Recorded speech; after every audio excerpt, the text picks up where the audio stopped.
wife and I are here in Pickle, Ohio, about to watch the Candyman remake slash quasi sequel, whatever nonsense you want to call it. Some of us Got my sweets for the sweet. She's got some protect people. stinky, smelly ass popcorn. Jesus Christ, Help them it's save. awful. Got With a a home big run old bottle of lemonade, president. about $58. Born for this. I'm gonna drink this all and then fill it back with my piss, and it's gonna look exactly the same. Hi, Jamie, what are you doing? You're not even in this one. And probably taste the I same. thought it was Thursday. But Sorry. yeah. No, I I usually hate remakes, but the trailers have looked really good. Reviews have been kind of so-so about the typical Jordan Peele stuff when you see a movie written by him, which with the original Candyman stuff. Yeah, I mean, you expect that from this, but people still say it's a little too heavy-handed and that they forget that it's supposed to be a horror movie too. So we'll see how it goes, but I'm excited, rarely excited for movies anymore, but it's a horror movie and it's in theater, and I actually get a chance to see it, so yeah. What do you think? Yeah, that's why she doesn't have her own channel. Jesus Christ. But alright, thoughts on the movie after we watch it, because that's how that works. Okay, bye. I think those kids over there have seen the Candyman movies.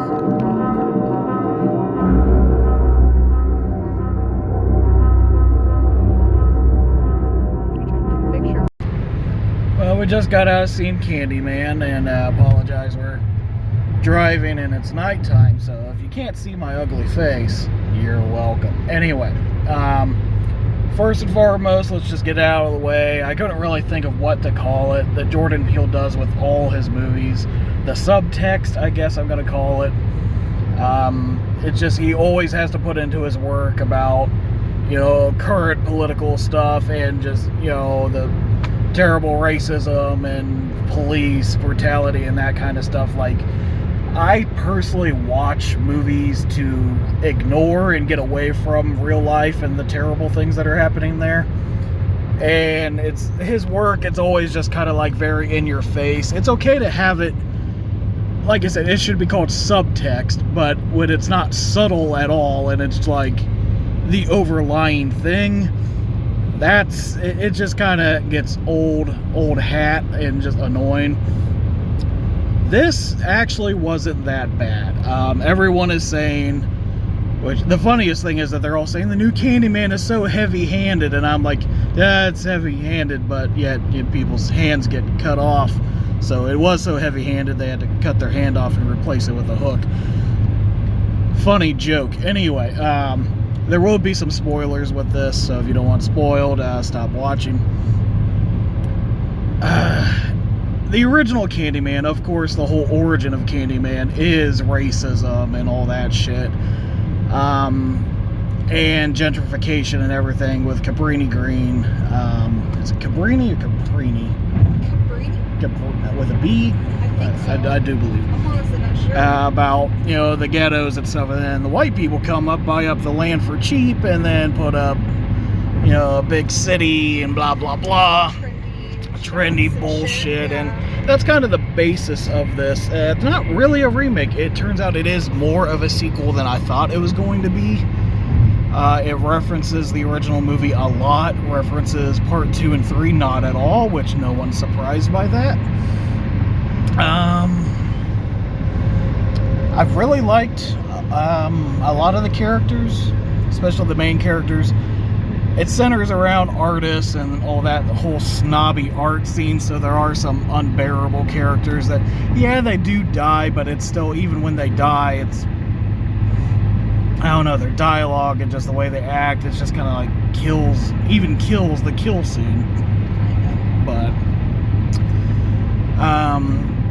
yeah, that's the biggest thing, is the subtext was not that bad, not as bad as everyone was saying. You have to have it in. Like I said, in a lot of Jordan Peele's movies, it's just really forced and just too much. This one, Candyman, actually has a basis in that, so it makes sense.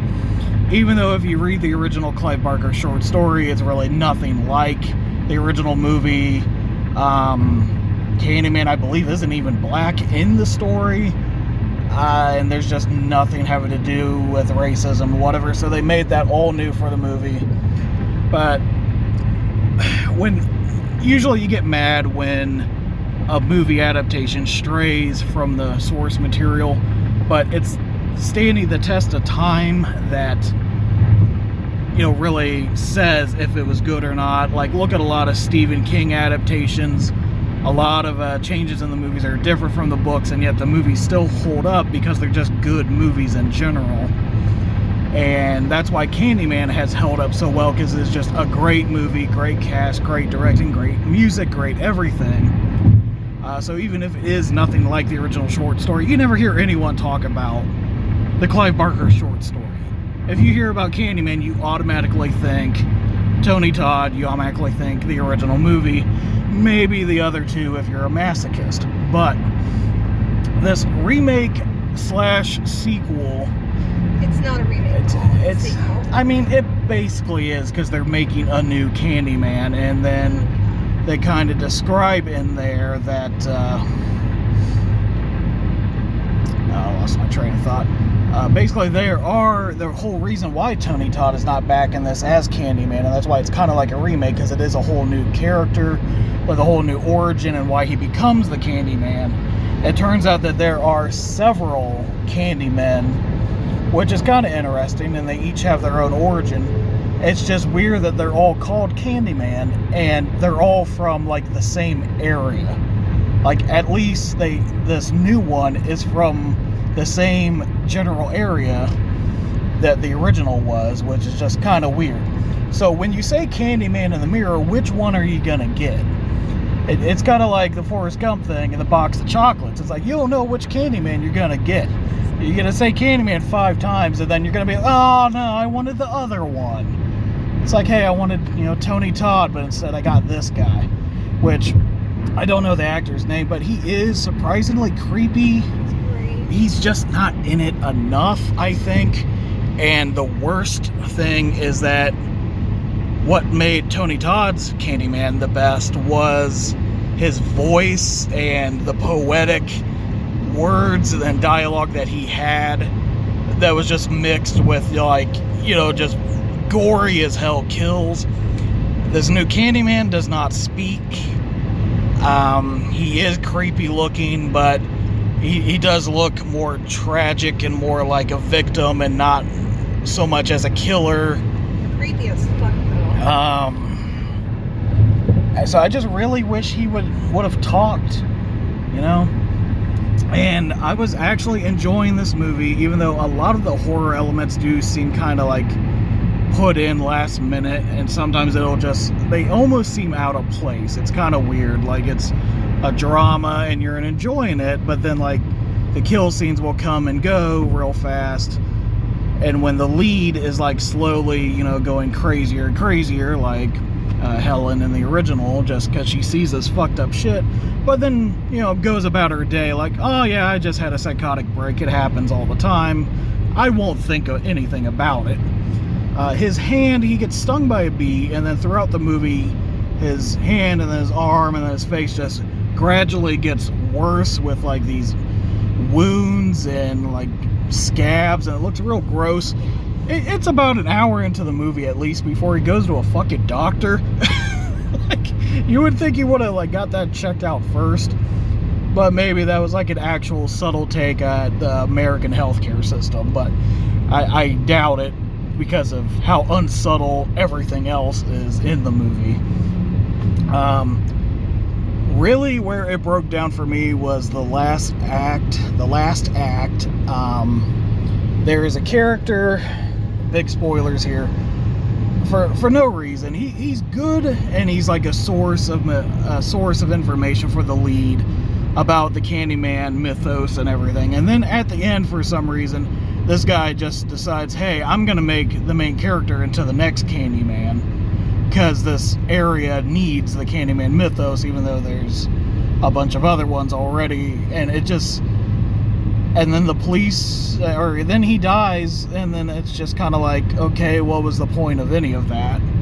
it just seemed really kind of forced and didn't make any sense. It's very much like the last Halloween movie, where the Dr. Loomis like type character just all of a sudden and decides he's a bad guy, and that he let loose Michael for his own personal reasons, and it just seemed left field and not very well thought out and just really stupid and really kind of hurt the movie. And then the whole last part with the police and just literally waltz in, shoot the guy, and then she summons Candyman, and then he comes and then kills all the cops, and then it just ends like a slow burn build up throughout the whole movie. I was really enjoying it, and then at the end it just seemed kind of rushed. And where people are saying heavy-handed and all that, it's literally all about that last scene. I think it could have been done so much better, and more subtle. Yeah, I was gonna say subtler, but that is incorrect. But overall, I really enjoyed it. The ending was kind of I wish Tony Todd was in it more. I was really excited to see what his, I knew he was involved with the movie. I didn't think it would just be that final shot, but it was great anyway, even though it looked like they just CG'd his face onto a body and looked like they tried to make him look younger. I was going to say, yeah, Tony Todd does not look like that anymore. Yeah, but why? Especially if it's supposed to be modern time. It takes place in 2019, so he would look like how he looks like in real life, you'd think. But I guess, if you say a ghost doesn't age or whatever, but yeah, it's also, ghosts don't exist, so you can't make that argument. But overall, really liked it. Definitely worth seeing. I mean, it's not worse than Farewell to the Flesh and Day of the Dead. I mean, fuck. But it also just doesn't hold a candle to the original. A big thing missing, like I said, besides Candyman having a lot of dialogue with a great creepy voice, the piano theme and soundtrack from the original, there's a very light version of it in the end credits, but it is really just missing that beautiful music mixed in with the horror throughout the movie. And just not a whole lot of music, period, in this movie either, which I just thought was a weird choice. But like I said, pleasantly surprised, kind of let down with the ending. Check it out. And yeah, that's my opinion. If you don't like it, okay. Alright guys, thanks for watching. Sorry you can't see anything during this entire time, but whatever. It makes a good podcast, I guess. But alright, I'm going to argue with the wife about my opinion not matching hers, so alright, bye.